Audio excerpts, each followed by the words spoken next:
Semana do Natal, vamos homenagear o Natal, ouvindo Simone. Então é Natal, pro branco, pro negro, pro amarelo. Oi, Priscila, peça para entrar. Ô, Cássia, seja muito bem-vinda.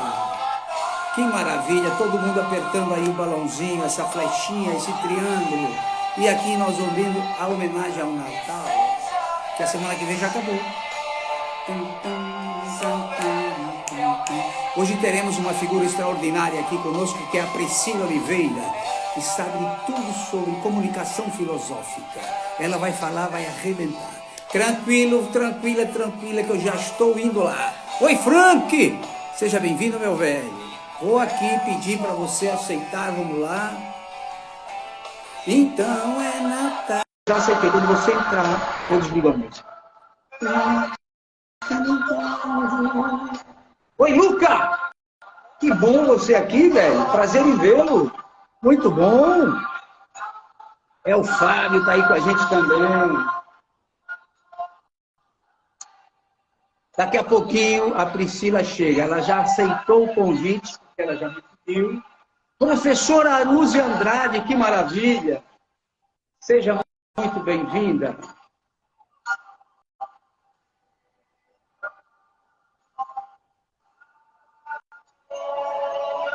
Oi, Azevedo. E aí, velho? Seja bem-vindo.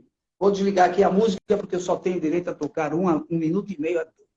Priscila, querida, se você estiver aí, vá de novo lá. Eu já aceitei que você vinha, vou até fazer diferente. Vou tentar convidá-la. Olha, eu já botei aceitar. Priscila quer participar desse vídeo ao vivo. Entrar ao vivo com Priscila. Já está tudo aí. Priscila não pode participar, por quê? Me diga. Ela disse que você não pode. Priscila, venha lá. Diga alguma coisa. Vamos ver aqui. O que eu tenho que fazer? Convidar. Vou convidar. Vou convidar. Priscila não está aqui. Priscila, se você não está, eu não lhe posso convidar. Bem, gente, se a Priscila não estiver aqui conosco, então nós vamos ter que estar aqui atacando o plano B. Oi, Samira, seja bem-vinda. Muito legal. Só estou aguardando um minutinho mais a Priscila chegar. Aliás, eu vou até ver o que ela está mandando aqui para o meu... tenho certeza que ela escreveu para o meu WhatsApp. Olha só, vou lá saber agora. Sim, Samira, você já está aí, está tudo cheio de legal. Vamos lá, cadê o WhatsApp? Aqui está. Cadê você, Priscila? Oi, Priscila. Oi, querida. Eu já lhe chamei, você já pediu, eu já aceitei, você sumiu. Eu vou tentar de novo agora. Vou tentar lhe mandar um convite. Aqui, mandei um convite para você, você só tem que aceitar. Se aceitar, entrar. Viu que fácil é? Beleza, é só virar a câmera para o teu lado. Um pouquinho, que eu quero ver o teu sorriso contagiante. Oi, Thay. Quero ver esse sorriso contagiante aí. Isso. Ainda não, baixa um pouquinho mais. Aí está quase lá. Maravilha. Pronto. Está um pouquinho ofuscado. Seria a câmera que está um pouquinho... digamos, isso. Agora já clareou mais. Maravilha. Seja muito bem-vinda, viu, minha querida? Bom dia. Deixa eu botar o som. Aqui. Hein? Eu estava aqui ouvindo a Simone. Então, é Natal em homenagem, naturalmente, à Semana do Natal. Mas acredito que as pessoas todas que estão aqui, que estão chegando, e que vão nos ouvir depois, como ali a Viviane, elas querem saber sobre comunicação filosófica, que é o que você prometeu. Então, quem promete, cumpre. Eu só estou lhe aguardando para você começar a dar o teu show. Já mandou o aviãozinho já? Ô, querida, eu já mandei aviãozinho, mas vamos mandar de novo. Vamos lá. Vou mandar para um montão de gente aqui para ver se esse povo todo vem. Você faça aí do teu lado a mesma coisa. Quem estiver nos vendo, faça também. Vamos chamar o povo aí para vir para essa live, que é muito importante. Vamos lá, vamos lá. Olha, o Bruno está aqui ao vivo, a Jaqueline está ao vivo também, a professora Aruze também está por aqui. Vamos lá, vamos lá, vamos lá. Estou chamando um bocado de gente. Vamos ver, se esse povo chegar aqui a tempo, beleza, nós vamos ver agora. Viu? Você está me ouvindo, Priscila? Estou bem, estou. Ah, a internet melhorou, né? Eu quero saber se, enquanto eu estou aqui mandando esses convites, se você me ouve, né? Estou mandando aqui para umas 50 pessoas. Quem tiver aí pode mandar, mas não precisa mandar para tanta gente, não. 10 já é suficiente. Vai mandando, vai mandando, vai mandando, o pessoal vai vendo. Até para você eu mandei, viu, Priscila? Está na lista. É isso aí. Está na lista. E aí, como é que foi teu dia, Priscila? Olha, finalizando um pouco aqui a parte das provas, já estou entrando nessa parte do recesso, né? De férias, um pouquinho, porque a gente sempre faz algo a mais. Então, nunca eu Faz parte. fico sem fazer nada. Estão me O ouvindo algo a bem, gente? Me ouvindo bem? mais faz parte. Então, vamos lá. Podemos começar? Vamos lá. Gostei de ouvir. Vamos lá. Você está com tudo. Eu só vou intervir, vez ou outra, para lhe fazer algumas perguntas, ou uma pergunta, depende. Pode começar, querida. Atira-te. O pessoal está esperando. Vamos trocar conhecimento. Eu quero também que o público participe. Eu acho que o princípio básico da filosofia é saber que nada sei, né? Já dizia nosso filósofo Sócrates. Só sei que nada sei. Então, a gente já começa com essa frase filosófica que traz uma grande reflexão. A base do conhecimento é só sei que nada sei. A gente sempre está agregando, compartilhando, conhecendo alguma coisa. Eu sou Priscila Oliveira, sou professora de língua portuguesa, palestrante, estudiosa da área de comunicação, amo filosofia. Eu sempre vou lendo e vendo que eu nunca sei nada, viu, professor? Porque é uma vastidão imensa de conhecimento. E eu acho que tem tudo a ver comunicação e filosofia. Eu acho que comunicação sem filosofia não é comunicação. Boa, Nilma Queiroz, amiga minha. Então, que bom. comunicação. Manda um abraço também para o Rafael de Almeida, lá de Pernambuco. Rafael, grande. Meu amigo aí, eu sou Ari Santana, amigo. Então, eu falo que comunicação sem uma reflexão, ela não é uma comunicação, ela é apenas palavras soltas que a gente lança, a mensagem que a gente lança, sem uma análise, sem uma reflexão. Então, comunicação filosófica, ela vai além da troca de mensagens. A comunicação filosófica traz essa base da filosofia, que é a busca do conhecimento, da racionalidade, da instigação, da dialética, da troca, né, de reflexões que você faz com o emissor e com o receptor, ou seja, você não aceita simplesmente uma comunicação como mensagem, mas você instiga, questiona, tem uma discussão dentro da racionalidade, mas uma discussão reflexiva. Então, a comunicação filosófica parte desse princípio, que a gente nunca sabe nada, só sei que nada sei, e por isso que ela é filosófica, porque você faz essa reflexão, essa análise da comunicação. É difícil, porque nem todo mundo tem esse discernimento da importância de você ter uma comunicação filosófica, uma dialética, como já dizia o nosso Sócrates. Então, quando a gente fala de comunicação filosófica, é a comunicação, além de reflexiva também, professor, é uma comunicação contemplativa. Porque você contempla tudo que tem aqui, toda a energia que está à nossa disposição. A filosofia nos ensina a não crer em tudo que enxergamos ou ouvimos, enfim, e que façamos perguntas. Então, o segredo da filosofia inicial é pergunte tudo aquilo que você tenha dúvida. E tenha dúvida sobre tudo aquilo que você pergunta. Mais ou menos assim.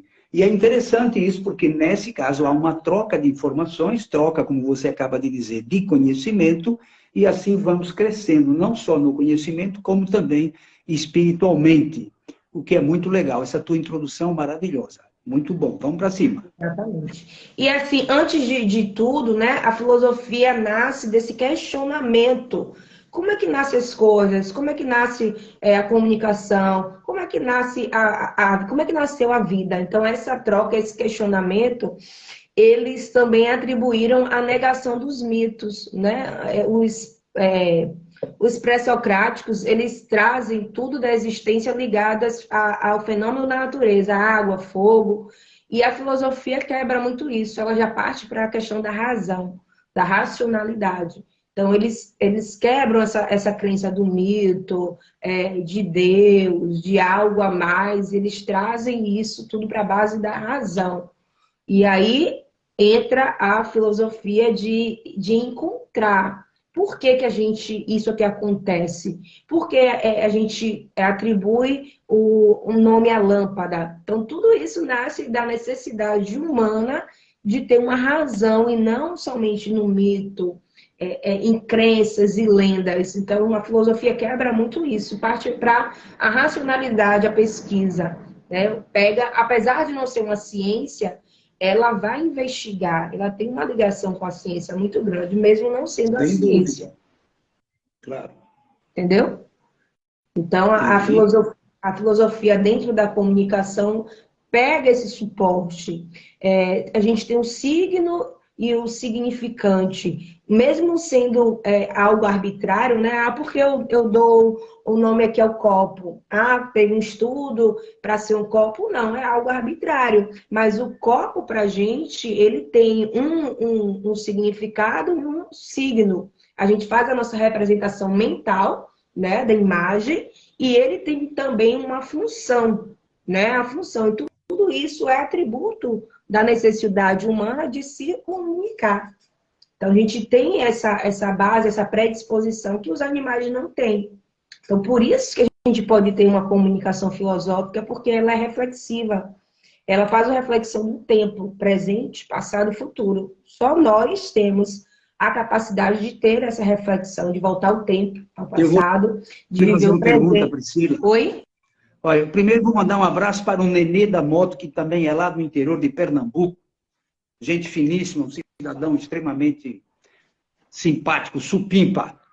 O detalhe é, no livro O Erro de Descartes, de Antônio Damasio, ele diz o seguinte: o ser humano, quando só vai pela razão, ou só vai pelo sentimento, ele, de um lado ou de outro, ele erra. Ele tem que levar um peso daqui e um peso de lá. Então, só a razão pode levar ao erro, como também só o sentimento, só a emoção pode levar ao erro. E aí, dentro dessa questão filosófica, como você enxerga essa questão? Você acha que a pessoa deve agir apenas pela razão, ou ela pode fazer uma mescla entre razão e sentimento, ponderar um pouco? Até porque a filosofia diz, vamos ponderar em tudo. O que você diz? Eu acho que a vida ela é dual, né? Existe uma dualidade que traz para a gente exatamente esse equilíbrio. Você não vai ser feliz sempre, você não vai ser triste sempre. Então, essa alternância dual traz para a gente um equilíbrio, para a gente sentir todas as esferas cósmicas que tem aqui para a gente na energia, na existência. Então, claro, você não vai agir sempre pela razão, nem sempre pela emoção. Você vai ter que ter essa análise, que é a comunicação filosófica. Às vezes você está num embate, em uma dialética, numa discussão, que você percebe, poxa, aquilo ali não vai ter nenhuma dialética, não vai me levar a lugar nenhum, só vai ter uma comunicação agressiva. Então, o que é que a comunicação filosófica ela faz para você, se você tivesse reflexão? Você se distancia e você utiliza uma comunicação que é boa para tudo, que é o silêncio. O silêncio, ele comunica em toda a esfera, né? Você se cala quando você percebe que aquela comunicação que você está tendo com um emissor, com um grupo de pessoas, não está tendo nenhuma efetividade, nenhuma dialética. Não quer dizer que você vai se comunicar e que a pessoa vai concordar com você sempre, mas que você tem uma dialética de discordância, mas de forma assertiva. E a gente não viu isso dentro do aspecto político. A gente viu exatamente o inverso. Uma comunicação totalmente agressiva, uma comunicação sem reflexão, onde as pessoas deixaram de serem amigos, se excluir nas redes sociais exatamente por conta disso. Um querendo Você é a imposto da favor de uma verdade. dialética, como você disse, de uma conversa, vamos dizer assim. Quero mandar aqui um abraço para a Neide Cavalcante, também lá de Pernambuco. Veja quanta gente de Pernambuco hoje aqui nos visitando.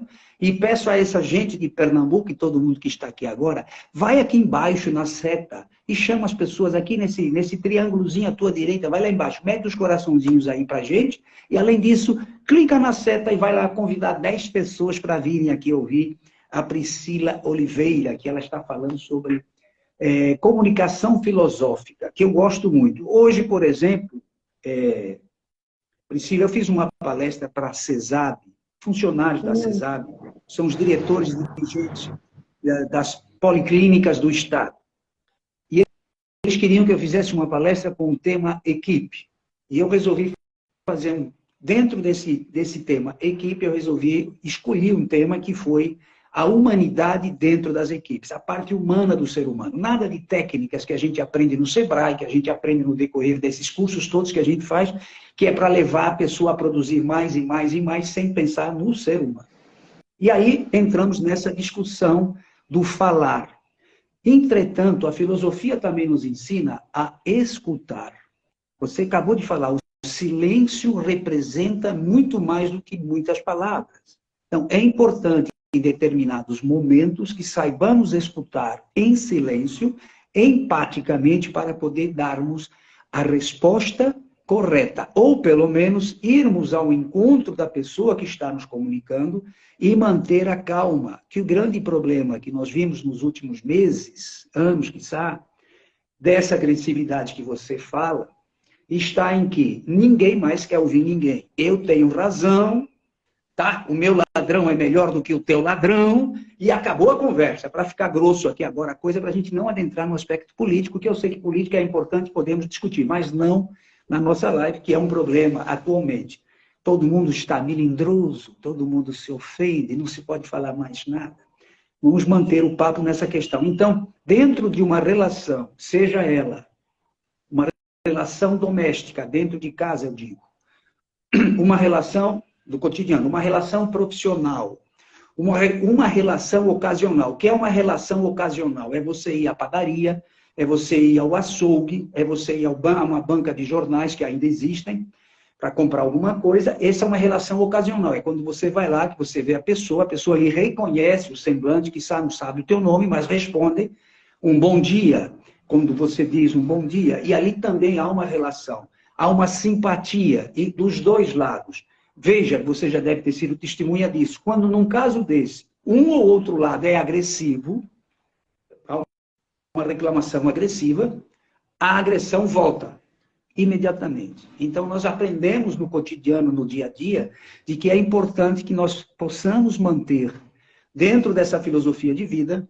a calma e ouvir, escutar e se manterem algumas vezes em silêncio. Pronto, a minha parte eu falei aí, continue que eu estou adorando ouvir você. Exatamente. E tem uma grande diferença entre escutar e ouvir. Ouvir, todo mundo ouve, né? Você está aqui, às vezes tem gente ouvindo. Exatamente. Agora, escutar é você exatamente ter essa percepção filosófica, é você interpretar, é você decodificar, é você esperar o outro terminar e você internalizar e só aí depois você externar. O que acontece hoje, em pleno século XXI, é um paradoxo tremendo, porque a gente tem muitas informações, a gente tem uso de tecnologia, temos aparatos tecnológicos, mas parece que a gente retrocedeu no aspecto da comunicação. Por quê? Uma vez eu li a história de Hitler e como foi que ele chegou no poder. Ele chegou no poder exatamente usando a comunicação. Usando a comunicação, o que o povo queria ouvir dentro daquele aspecto que estava vivenciando a Alemanha. E hoje a comunicação está totalmente assim também. Eu só vou me comunicar com alguém que pensa da mesma forma que eu. E eu acho tão absurdo, porque eu gosto de me comunicar com pessoas que pensam diferente de mim, exatamente para eu ter essa dialética, para eu ter essa análise filosófica. Por que o professor pensa diferente? Por que ele não acredita no feminismo? Por que ele não acredita na filosofia? Então eu gosto de entender. Já hoje eu vejo que as pessoas gostam de comungar somente com as pessoas que têm as mesmas ideias. E isso é ruim até para construir uma equipe. Dentro do ambiente de trabalho também, eu vejo muitas pessoas não conseguindo galgar outros cargos porque não tem uma comunicação assertiva. Ou tem a passiva ou tem a agressiva. O medo de falar em público é o primeiro medo que a gente tem. Não é da morte, não é o medo de dirigir, é o medo de falar em público, é o medo de se posicionar, porque pode ter alguém que não concorde comigo, então eu vou ficar calado aqui, vou ficar calado, não vou falar, porque aquela pessoa pensa diferente, é divergente. E não é isso que a gente deveria ter. Com tanto atributo que a gente tem hoje, a gente deveria ter uma comunicação mais harmônica, mais filosófica, dentro dessa perspectiva de reflexão. E aí Platão, né, ele traz uma palavra que ele fala que a linguagem ela é um fármaco, ou seja, transformando nessa palavra grega para o português, tem três sentidos. Ela pode ser um remédio, né? A linguagem, a comunicação pode ser remédio, no sentido de você construir novos conceitos, você aprender. Pode ser veneno, porque você pode cair em falácias, acreditar em tudo que as pessoas falam sem investigar, sem indagar. E pode ser um veneno, porque com a palavra você pode ferir uma pessoa, você pode matar os sonhos de alguém, você pode ferir uma pessoa e aquilo ali fechou. Tem pessoas que são assim. Você fala uma coisa, você nem sabe que você ofendeu aquela pessoa. Mas o medo da pessoa se comunicar e falar, professor, não gostei do que você falou comigo. Ela se fecha e você não sabe, poxa, o que aconteceu? É difícil. Deixa eu falar para você. Duas coisas que ocorreram hoje de manhã. Uma, o Reginaldo Santos, um amigo lá de Brasília, ele me contou uma historinha que foi a seguinte. Ele estava chegando no trabalho, ele é dono de uma agência, uma agência não, uma loja, um escritório de imóveis. Ele é corretor de imóveis e tem 10 ou 12 pessoas trabalhando com ele para atender tudo que ele atende de clientes. E ele disse que foi testemunha, na porta do prédio, de duas moças que se encontraram e uma disse assim, olha, eu pintei o cabelo e tal, olha, eu estou me sentindo bem. E a outra virou e disse, está uma porcaria. Usou, inclusive, um outro nome. Tá uma... E assim... E aí ela disse assim, a outra disse assim, meu Deus, e ficou, acabou-se, né? Ficou para baixo, a autoestima baixou logo. Aí ele indagou a moça que falou e disse, por que você falou desse jeito? E ela respondeu, porque eu só falo a verdade. Um detalhe aqui, repare. Por vezes, quando alguém diz que só fala a verdade, só fala quando está exaltado, quando está com a ira nos olhos, quando está nervosinho, porque falar a verdade não há necessidade de ser agressivo, porque ao ser agressivo, você acabou de falar, eu ofendo, eu vou acabar com a autoestima de alguém, então eu posso até ser gentil e falar a verdade. Eu não preciso dizer o teu cabelo está horrível. Eu tenho formas de me mostrar e dizer, olha, o teu cabelo, se você gosta, ficou legal para você. Eu mesmo não usaria assim, para mim não fica legal. A cor eu não gosto, ou enfim, agora não preciso dizer está uma porcaria, está horrível, porque isso não é legal. Então essa comunicação de eu falo a verdade, por experiência própria, dificilmente nós falamos a verdade desta maneira quando estamos de boa, quando estamos na calma. Exatamente. Nós falamos normalmente em momentos em que estamos exaltados. Uma discussão entre os casais, uma discussão entre colegas, uma discussão, às vezes, entre irmãos, e aí sai aquilo tudo. E isso é terrível. Hoje, na palestra de manhã, eu tratei de um assunto super importante, sendo apenas uma metáfora para aquela história toda. Por exemplo, halitose. Eu fiz a pergunta para a turma toda, como cuidamos de um problema de um membro da equipe que sofra de halitose? Aí fica assim todo mundo. E nós sabemos que a maioria não vai abordar e tentar contribuir para resolver o problema daquela pessoa. Mas todos vão estar falando por detrás que fulano ou fulana tem uma boca de leão, tem uma boca fedida, tem uma boca de privada, porque o brasileiro faz isso. Mas abordar a pessoa e conversar com ela assertivamente, como você diz, e dizer, olha, a halitose tem cura. É um sofrimento que você tem agora, mas procure um profissional. Aliás, aqui em Salvador até tem um consultório muito bom. Procura e vai se resolver esse problema. E é o que eu digo. Eu falei de halitose, mas é de tudo. A pessoa pode ser mal educada. Você sabe o que é você sentar à mesa para almoçar com alguém e a pessoa comer de uma certa forma, assim, quase que como, sei lá. Então, tudo isso tem solução, sem agressividade. Tudo isso pode ser resolvido. Quando se fala, entretanto, de opiniões sobre o que ocorre no país hoje, ficou uma loucura. Então, eu corto a onda, fico em silêncio e ninguém nem sabe a minha opinião. Pouca gente sabe. Mas, enfim, faz parte da filosofia ou a comunicação filosófica. Na verdade, a gente parte da pergunta também, o que é verdade? E parte também de um olhar de ética. É viável falar isso agora? Eu conheço essa pessoa, eu tenho intimidade com essa pessoa para falar sobre isso. Então, o que que acontece? É difícil. Não é porque eu falo de comunicação que eu sempre vou ter uma comunicação assertiva em todos os momentos. Não. Tem momentos que eu tenho comunicação assertiva, tem momentos que eu tenho comunicação agressiva, tem momentos que eu tenho comunicação passiva. Ninguém usa somente uma comunicação. Nós temos 3 tipos: comunicação assertiva, passiva e agressiva. Qual é que é mais pedida? Assertiva, claro. Todo mundo quer acertar na comunicação. Todo mundo quer ter uma equipe com clima organizacional excelente. O que houve? Parou a tua internet? Olha, veja aí. Voltou? Está lá ainda? Bem, gente, não sei, se alguém me diga aí se parou tudo, o que aconteceu. Porque parece que bloqueou a internet. Você ouviu agora?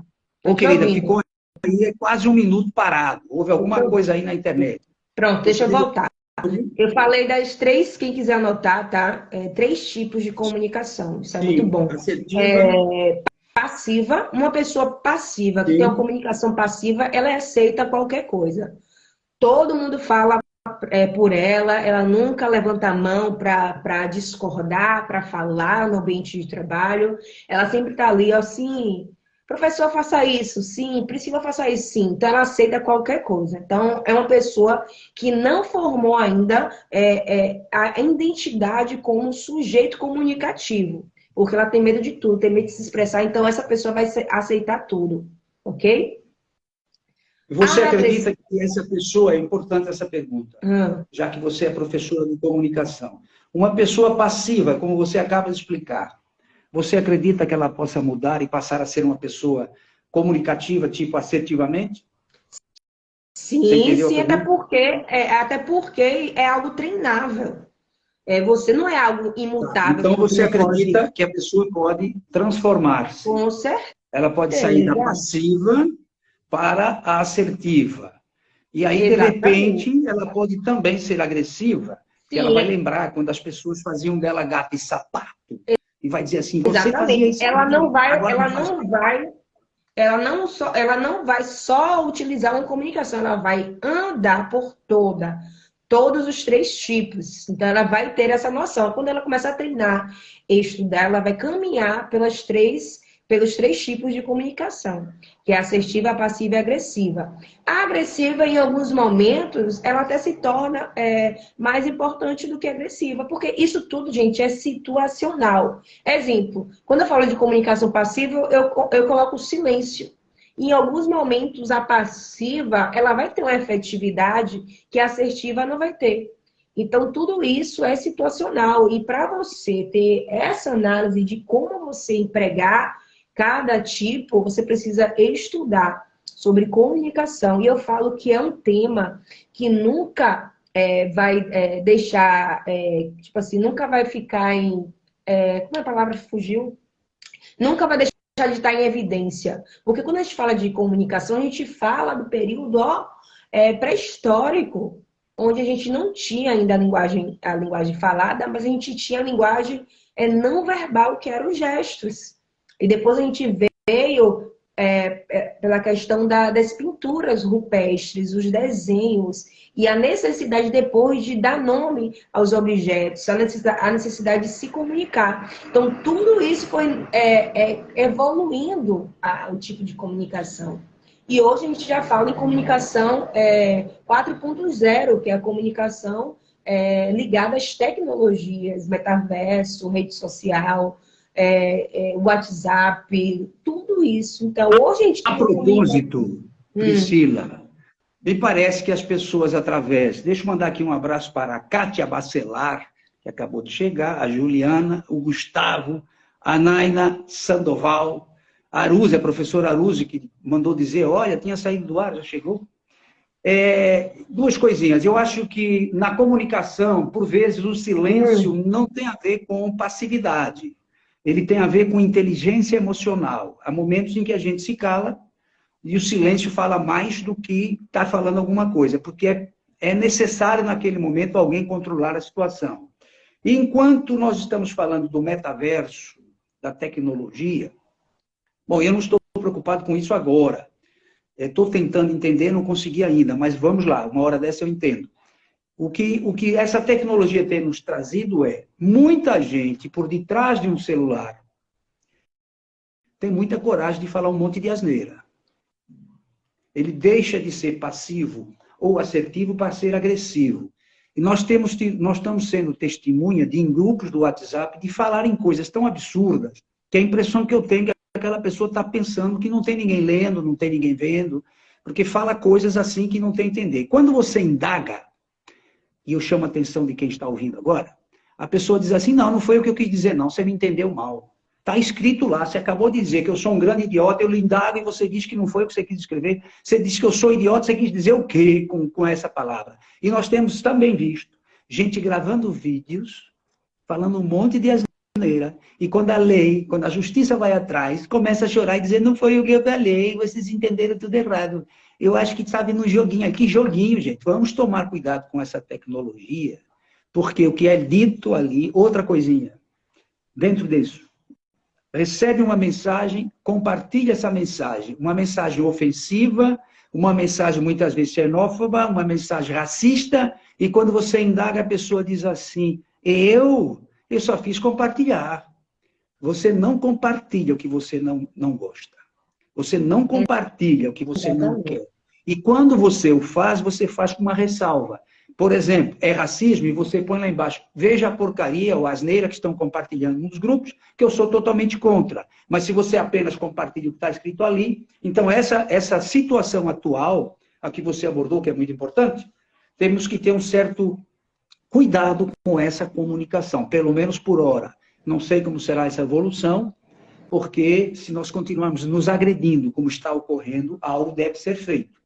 Porque não é possível que eu escreva aqui, olha, a Priscila é uma grande, sei lá, usar um termo pejorativo, e você depois me indagar e eu te dizer, não, você entendeu tudo errado. Isso aí não quer dizer o que você entendeu, não. Imagina. Você sabe do que eu estou falando. Então, é uma comunicação criminosa já, né? Já exatamente. Mas você entende que essas pessoas têm essa coragem de fazer isso no WhatsApp? Ninguém olha nos teus olhos e diz a você que você é isso ou aquilo. Você sabe que é assim. Tem que estar de novo naquele momento da ira. Está nervoso, está zangado, aí fala um monte de asneira para depois pensar, gente, me desculpa, eu não quis falar isso. Mas é uma comunicação, e é nessa hora que a gente observa e percebe, né, a realidade de cada um. Eu fui testemunha em alguns casos de reações totalmente estranhas, e você pensar, meu Deus, então não é nada daquilo que a gente vinha pensando. Enfim, né? Enfim, continue, querida, com a tua filosofia que eu estou gostando. Então, aí partindo desse princípio, quando você lança uma comunicação, você não tem como voltar atrás, sim, principalmente na internet. Quando você lança algo na internet, o compartilhamento é instantâneo, então compartilhou já foi. Então o cuidado tem que ser redobrado, o que você vai falar nos stories, o que você vai publicar, porque aí vem a questão da diferença entre compreensão e interpretação. Compreensão está ali, no texto. Não tem como ir além. Interpretação, você vai além, você infere algo. Então, a gente precisa também fazer essa distinção. E aí, a filosofia na internet traz uma grande reflexão, que é o cuidado. Será que eu falaria isso para essa pessoa se fosse de forma presencial? Será que essa linguagem eu usaria com a minha pessoa, comigo? Então, é bastante difícil você se colocar na comunicação no lugar do outro. Mas é exatamente isso que a gente precisa fazer, porque é como uma flecha lançada. Não tem como voltar atrás. Uma palavra dita, lançada, não volta mais atrás. para consertar é muito difícil a gente ter esse conserto. E aí vem essa questão da filosofia que o Sócrates fala muito, que é você analisar e ter cuidado com o que você vai dizer. A gente precisa ter essa noção, o que é que eu vou dizer, como eu vou dizer, para quem é que eu vou dizer. Porque assim, vamos entender. Quem é que quer ter a comunicação? Quem é que quer passar a comunicação? Sou eu sou a emissora, você é o receptor. Como é o professor? O professor é aquela pessoa sensível. O professor é de boa, ele não é aquela pessoa que você tem que ter cuidado, não é a pessoa de pisar em ovos para você falar. O professor ele é mais sisudo. Então, é essa percepção, quando a gente vai se comunicar, que a gente tem que lançar esse olhar. E as pessoas não têm esse olhar de fazer assim, quem é que vai receber essa mensagem? Poxa, eu vou falar hoje com minha mãe que eu quero botar uma tatuagem. Minha mãe é tradicional, super religiosa. Como é que eu vou falar com ela que eu vou colocar uma tatuagem? Aí vem todo o artifício da filosofia, né? Você vai, conta uma história, você emociona. Aristóteles divide em 3 camadas: ethos, pathos e logos, que é para você. Então você usa o pathos, tipo assim, vou emocionar, contar a história, porque minha mãe é tradicional. Meu pai é de boa, meu pai também tem tatuagem, então não vou nem ficar analisando o que é que eu vou falar, eu vou dizer acabou. Então é essa percepção que a gente precisa ter, e é difícil porque a gente não tem a gente não coloca em prática no dia a dia. Então é muito julgar, é muito apontar o dedo. A gente vê muito isso na internet. Todo mundo querendo ser juiz de causa, que é advogado, tá vendo aí, todo mundo quer julgar algo que acontece. E é bem complicado. Então a filosofia, ela traz esse alimento pra gente, o cuidado, a reflexão, o olhar sensível. E eu recomendo para muita gente, eu lancei um livro que é Filosofia, com um amigo meu, que depois eu vou refazer, porque não foi pela minha editora, eu não gostei muito da diagramação, mas o conteúdo é sensacional. E tem uma parte que fala assim, o ato de filosofar nasce da necessidade humana em entender o mundo em sua volta, não necessariamente para obter respostas prontas, mas sim pelo fato de questionar as próprias respostas das perguntas. Então, a filosofia nasce desse questionamento, nasce dessa indagação, dessa dialética, dessa maiêutica, de você questionar aquilo que tem em sua volta. Por que o professor está falando assim? Deixa eu verificar. Então, na sala de aula, não é o professor que é detentor. Eu não gosto de, a professora falou, é isso. Não, vamos compartilhar. Porque é exatamente o princípio de Sócrates. Só sei que nada sei. Por isso que ele foi considerado um dos mais sábios filósofos, porque ele sabia que ele não sabia. Então, é essa a reflexão. Estamos aqui em um todo. Gente que não sabe, mas não sabe que não sabe. E aí pensa que sabe, mas não sabe. Por exemplo, hoje, quando você lê na internet, em especial no WhatsApp, uma chamada, as pessoas não vão procurar informações adequadas. Será que isso que eu estou lendo é real? Isso é verdade? Ou se é um texto, será que eu sei fazer uma interpretação? Será que a minha hermenêutica sobre aquele texto é real? Enfim, a fazer uma hermenêutica você já tem que pensar, você já tem que ter recebido alguma informação filosófica. O que nós não recebemos no cotidiano é difícil, você sabe disso. É como dinheiro. Por que o brasileiro está sempre endividado? De cada 100 brasileiros, 99 está endividado. E não tem a ver com o que ele ganha.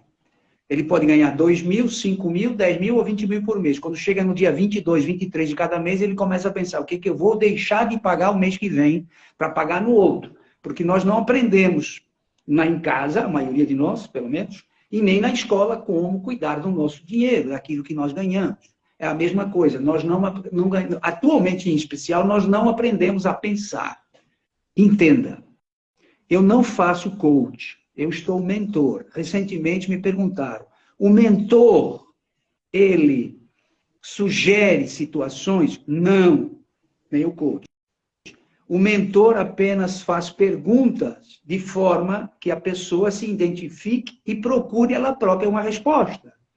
Nós ensinamos, ou melhor, provocamos a criatividade e provocamos a pessoa a refletir sobre a própria vida. Não existe esse papo de uma resposta pronta.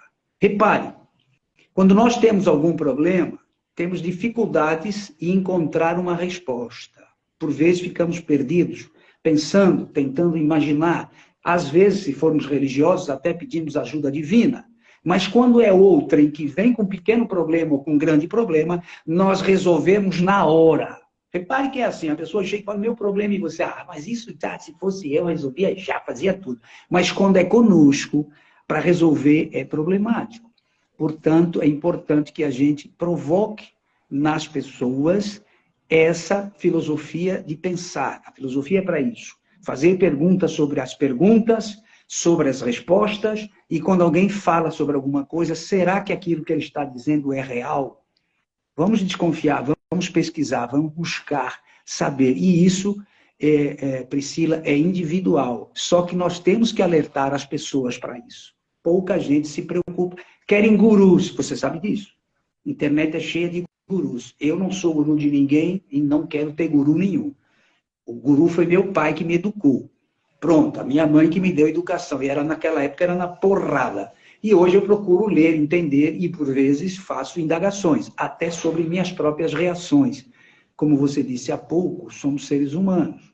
Nem sempre estamos 100% felizes, nem sempre estamos 100% tristes. Vez ou outra estamos, de alguma forma, mais para cá do que para lá, em alguma situação, e as reações são diferentes. Agora, com o passar do tempo e com o treino, você é professora, sabe, nós podemos sim manter uma certa estabilidade emocional.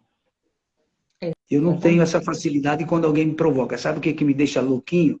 Eu estar andando assim na rua e passar um carro e dar aquela buzinada alta. Sem motivo. Tipo assim, o cara, em vez de descer da porcaria do carro e tocar a campainha do prédio de 20 andares, ele fica buzinando aqui embaixo, que nem um maluco, para a pessoa lá em cima ouvir que ele está buzinando aqui embaixo. Isso aí, não sei por que eu tenho que trabalhar isso, viu? Eu fico assim, doidinho, de vontade de dar porrada, mas cada um tem a sua coisa, tem a sua onda, né? Wagner, seja bem-vindo. Mas continue, querida. Essas colocações são interessantes. Tem alguns filósofos, tem o Nietzsche, Hegel, Friedrich Nietzsche, que eles são os nihilistas, são mesmo assim pessimistas, eles acreditam que na verdade não existe nenhum sentido na vida. Tem pessoas que realmente têm uma perspectiva mais pessimista em si sobre a existência, sobre a vida. Então, o que é isso, Priscila? Exemplo, para Nietzsche, a vida não tem nenhum propósito, você simplesmente vive. Você simplesmente está aqui até se enfindar. Ele não atribui a nenhuma existência, a divindade, a Deus. Ele não acredita em nada disso. Por isso que ele tem o famoso martelo de Nietzsche, né? Ele quebra todos esses dogmas, assim todas essas crenças. Salafrusta. Exatamente. É um livro difícil até realmente de compreender. Então, ele quebra toda essa visão contemplativa, reflexiva que colocam na filosofia. Então, ele é um filósofo do martelo, que ele chega quebrando muito essas questões. Eu gosto muito, assim, não sou estudiosa de Nietzsche, eu li algumas coisas e comecei a entender por que dessa análise dele. E a mãe dele e os pais eram pastores, e ele não entendia todo esse apego à divindade. Por que você tem que fazer isso pensando numa salvação, pensando em uma eternidade? Para ele tudo está aqui, tudo está nessa construção aqui. Ô Priscila, espera um pouquinho, deixa eu te perguntar uma coisa, dentro desse campo filosófico. Você falou, por exemplo, de Adolf Hitler, que conseguiu conquistar um país através da comunicação. Hitler nasceu na Áustria, o pai dele era um funcionário público, bem-sucedido naquela época, e a mamãe dele era uma doméstica, vivia em casa. Então ele teve até uma educação razoável, virou no que virou. No caso do Nietzsche, você acaba de dizer que ele foi filho de pessoas educadas. E ele acaba sendo pastores, não sei por que cargas d'água, você sabe disso, já que você leu, que Nietzsche não acredita em Deus, ou não acreditava em Deus. Para ele, Deus não existia. Tanto é que tem um martelo, tem isso, tem aquilo. Ele falava, o super-homem não existe, etc. E tal. Muito bem. Aí o que eu quero perguntar é o seguinte, da onde vem, se nós somos, digamos, o resultado do meio da onde crescemos, da onde vem isso que, de repente, a pessoa muda e passa a ser, assim, quase que maluco, no caso do Hitler. E, de repente, alguém que não acredita na própria essência da vida, que foi o caso do Nietzsche, mas escreveu muitos livros que foram vendidos e discutidos em escolas do mundo inteiro, na época dele ainda. Como é que nós podemos explicar na comunicação, na filosofia, essa questão? Professor, Se na é que tem verdade, explicação. tem. Eu acho que quanto mais a gente conhece, quanto mais a gente tem esse mundo filosófico, quanto mais a gente lê, se aventura, a gente cai em um pessimismo um pouco existencial. Eu vivo isso de algumas maneiras. Por quê? Como assim? A gente questiona muito, tipo assim, por que disso?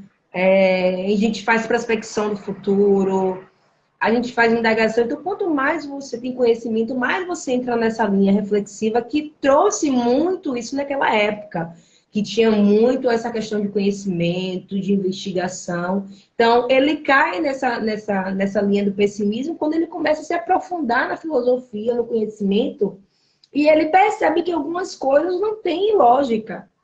Então, ele traz isso. E a vida dele também, depois ele fica doente, ele se desapega à coletividade, à troca. Então, eles começam a ter essa vida mais da solidão, não é nem solitude, é solidão. Então, isso vai trazendo uma perspectiva pessimista. É a mesma coisa de Schopenhauer, que ele fala que a vida é um ciclo de vontade e representação. Você vive, né, cresce. Quando é criança, você brinca, você começa a ter Schopenhauer trabalho. tinha uma visão do Exatamente. mundo bem cruel. Aí Ele era você tudo tem a negativo. vontade de comprar aquilo, você compra, tem a representação, depois você não deseja mais, e aí é um círculo vicioso que vai se formando. Então, para eles, não, e por também não acreditar em nada além, que é o que eu acho que é o que a gente nos fortalece muito, é isso da fé. Para mim não é nem religião, porque hoje eu sou sem religião, mas é acreditar que tudo aqui Sim, no universo, né, vocês existe não têm religião, mas acredita que exista uma força divina, algo que... exatamente um ser Não pensamos supremo, igual. algo maior, algo maior. Então, tipo assim, contemplar o céu. Para mim, Deus está no céu, está na árvore, está na coletividade. Para eles se trancaram no universo dele do conhecimento. Então, isso traz muito essa perspectiva pessimista, que a vida não tem mais nada, além de só respirar. Então, eles viveram isso naquela época, né, do pessimismo. Então, acho que muito disso, o conhecimento traz uma perspectiva muito reflexiva que acaba trazendo essa linha pessimista. Por isso, o cuidado também que a gente precisa ter do Ô, Priscila, conhecimento. nós temos muito pouco tempo agora. Eu nem tinha Ai, meu visto, já tem Deus, 50 é minutos mesmo? aqui na conversa, viu? 50 minutos, só falta 10 para dar uma hora. Ah, Então, nós temos muito tempo, mais 5 minutinhos. Mas dentro disso que você vem falando, do conhecimento, alguns anos atrás, eu estive em Jericoacoara, que fica lá no Ceará, lá em cima, no canto, lugar lindo, maravilhoso, cheio de dunas, as areias vão chegando, vão encobrindo tudo, eles vão fazendo outras casas em outros lugares e parece que está andando aquilo tudo. E ali tinha um cidadão, naquela época, que dirigia um buggy, e ele só sabia pescar camarão e dirigir o buggy. E chegou lá uma moça, muito bonita, assim, muito esbelta, bonita, esperta, de Rimini, falava muito bem o alemão, eu falava com ela alemão, mas ela também falava italiano, e ela se apaixonou por ele, aquele tipo, dali daquele lugar que era feliz, era um homem feliz. Pois bem, essa moça resolveu levá-lo para Rimini, e levou. 6 meses depois, eu encontrei esse rapaz em Fortaleza, e ele me contou o seguinte: ele foi para Rimini e não se adaptou, porque era um outro mundo, ele não conseguia entender ninguém, as coisas completamente diferentes. Ele cresceu e ficou lá em Jericoacoara, com o conhecimento local, sabia tudo ali, ele era um herói, ele era um cara que sabia tudo, ele ia buscar o camarão, ele carregava, ele fazia, acontecia, todo mundo queria ser amigo dele. Em Rimini ele foi jogado para as traças, porque ninguém estava afim de tentar conversar alguém que não entende, que não sabe sobre filosofia, que sei lá, e a língua. E aí o que aconteceu? Ele voltou e já não podia mais estar morando e vivendo como ele vivia antes, em Jericoacoara, porque o mundo dele mudou. E aí vem essa pergunta, que nós vamos deixar para responder outro dia. Porque se eu estou aqui no meu ambiente e não sei nada de nada, só sei daqui e sou feliz, para que me levarem para outro lugar para acabar com a minha felicidade? Que foi o que aconteceu. Ele nunca mais se encontrou, pelo menos na época que eu encontrei ali em Fortaleza, ele me disse, eu não me encontro mais, eu não sei mais quem sou eu. Eu era assim, nem o bug eu tenho mais. Eu já não sei mais em buscar camarão, porque isso já não me satisfaz, eu não fico feliz. Então, veja, eu estou fazendo uma analogia. Quanto mais nós aprendemos, quanto mais nós sabemos, mais perguntas fazemos e mais conflitos internos podemos encontrar. Então, às vezes, eu digo assim, relaxa, não temos que saber tudo. Vamos nos concentrar na nossa área profissional e vamos deixar um pouquinho de lado. O detalhe importante é aprender o que é possível e de verdade, não simplesmente pegar 3 palavrinhas e achar que já sabe tudo, que é um problema sério hoje. E ficar naquele foco que é o nosso. Eu não tenho pretensões de saber tudo, não. É isso aí. Gosto muito de ler, você falou em Schopenhauer, um cara trágico, que eu li também, que gosto. E agora eu quero que você dê, querida, uma mensagem para os nossos seguidores. Dê um sorriso aí, Priscila. Isso. Fala do teu livro e dê uma mensagem que nós vamos fechar, porque vai acabar o tempo. Normalmente é 30 minutos, nós estamos 52 minutos. Cita a dualidade, sorrindo, fechada, sorrindo. Eu vou deixar uma reflexão aqui que tem um livro, que é um aforismo que eu fiz, que é assim, ato de filosofar. O que é que nós somos? Nada. Somos um nada no mundo, no meio de um mundo desconhecido que muitos tentam entender e não conseguem.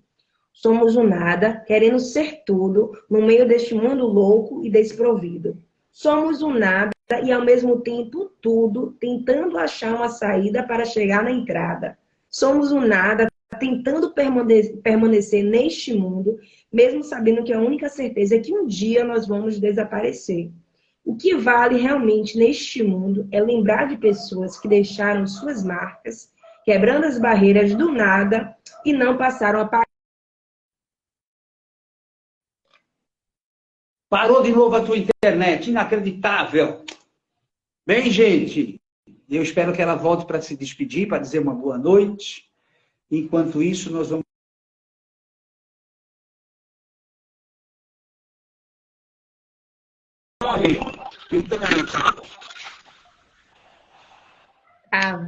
Vou dar uma Voltemos travada. para a música, então, é Natal, para a gente se despedir, que a tua internet bloqueou, parou. Estou ouvindo. Estou te ouvindo agora. Estou te ouvindo. Sim, estamos te ouvindo, sim. Eu falei... Vamos dar uma boa noite. Vamos. Sim, querida, repita aí a tua frase, que eu gostei muito do início. Vai. Não, eu falei que depois a gente vai fazer uma falando sobre a morte, que é também um tema bem filosófico. Aí eu vou ficar calado o tempo inteiro, porque é bom se falar da morte, porque ela virá ao nosso encontro, com certeza. Só que ninguém quer falar sobre isso. E no campo filosófico é uma instigação presente na filosofia. Pronto, vai ser legal. E também nós falamos que vamos preparar um curso presencial para aqueles alunos que queiram receber uma gratificante, digamos assim, um gratificante ensinamento. Vamos interagir, vamos aprender também. Vamos anunciar isso logo nas redes sociais para o ano, que vamos preparar. Tá bom, gente? Feliz Natal a todos que estiveram aqui. Feliz Natal para todos aqueles que nos acompanham, para os amigos e parentes, para quem nos conhece, para quem não nos conhece, enfim, para o mundo inteiro. E quem puder, curta, fique feliz, seja feliz. Enfim, eu fico de boa, não vou esse ano para São Paulo, tenho as minhas razões, afinal minha mãe não está mais lá, os irmãos não estão mais lá. Eita. Então, olha, a questão da morte. Então, gente, Feliz Natal. Gratidão. Patrícia, obrigado por ter vindo mais uma vez, fiquei muito feliz. Obrigada. Se você quiser deixar uma mensagem para encerrar, deixe. Enquanto eu faço aqui um coraçãozinho, ó, você que está aí, faça uma foto e manda para a gente, se é que tem gente aí para fazer ainda. Gratidão, professor, obrigado por compartilhar conhecimento comigo, com as pessoas. Eu acho que o propósito da vida, eu acho que a vida sim tem um propósito, diferente de Nietzsche, Hegel, Schopenhauer, eu acho que a vida realmente tem um propósito. Só em a gente existir, há um propósito na existência. Então, é só você se encontrar, tem uma comunicação contemplativa, o céu comunica, as aves também se comunicam. Então, tudo é com base no seu olhar, porque o olhar também é uma forma de comunicação filosófica. Como é que você está lançando o seu olhar na existência? Então, é basicamente isso, tá?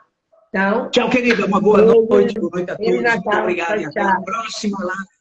Tchau. Até a próxima.